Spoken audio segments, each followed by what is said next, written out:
Welcome to DWBIADDA channel. Please subscribe for latest training videos. In this session, we are going to learn about join. In this canvas, you can see we have first two database, which is student.csv. We'll visualize it and see what are the fields available. We have role, name, tuition taken, and exam result. We'll close this and visualize student underscore distance CSV.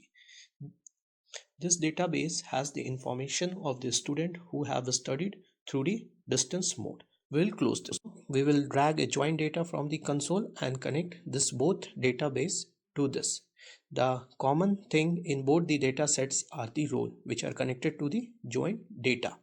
Student.sfv is the left side of the data and student underscore distance is the right side of the data. We'll go to the join data property and select under column name. We will select role column, which is common to both of them, into student.csv properties, and then we will go to the right column properties, which is a student underscore distance, and select role as a common.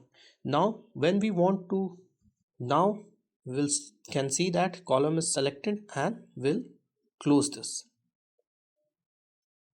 As I have already said, key data set we have selected roll column for the right data set, and we have selected the roll column for left data set because this is common to both. Now let's go to the join type. In Azure Machine Learning Studio, we have inner join, left outer join, full outer join, and semi outer join is supported. We will select inner join in this case and perform the functions. Now if you want to do right join, then you have to swap the function. Here I have taken an inner join and swap the function, like a student will go towards the left, right, and student underscore dataset will go towards the left, and both of their nodes would be changed to perform the right function. Like it's similar vice versa.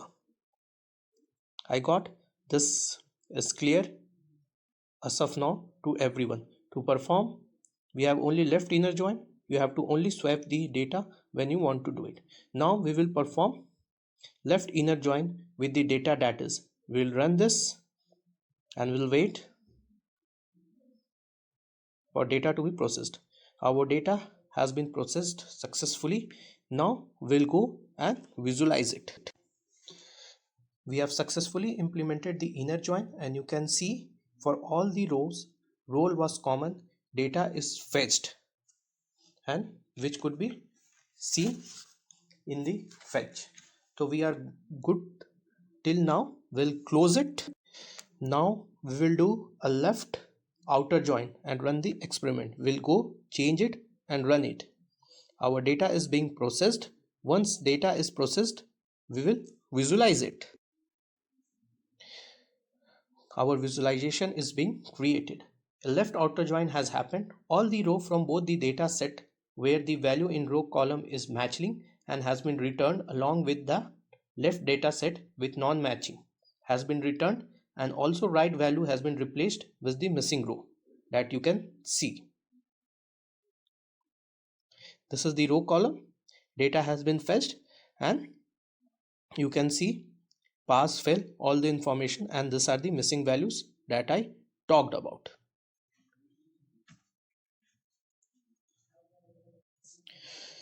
Now we have selected the left semicolon join and we have processed the data, and let's visualize the data once it's loaded.